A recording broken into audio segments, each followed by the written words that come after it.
Leshubare ngako idnan Haba habi ladem dutkaman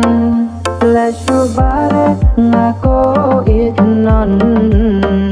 Haba habi ladem dutkaman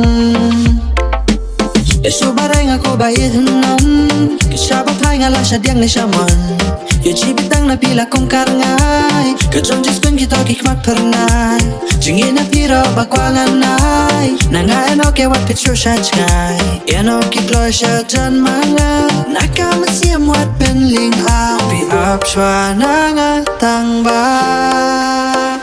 Lesyo bare ngako idnan Haba habi ladem lut kamon Lesyo bare ngako idnan Haba habi ladem lut kamon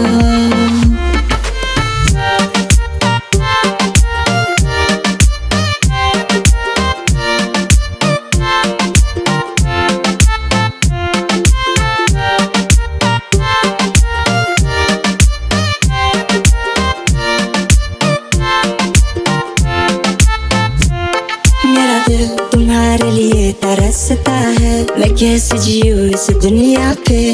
मेरी जान तेरे बिना मन से mengapa kang berkata napi lumbenya tang yo jinga napi jing suk lang pianga Depina donin mga kumbate ko ubawan ba Yakin dampi hajing im long kumbangat penabet kasin Haroy haroy ang kiro nyuman Nagsin mga palyan kung jonghan Kaya ko tingin mga napi Shijunong tanapin li Pinanga apswa tang ba Lesyo bare naku iznan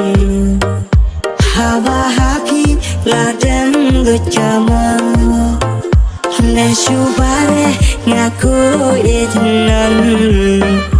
Haba happy ladem lut kamon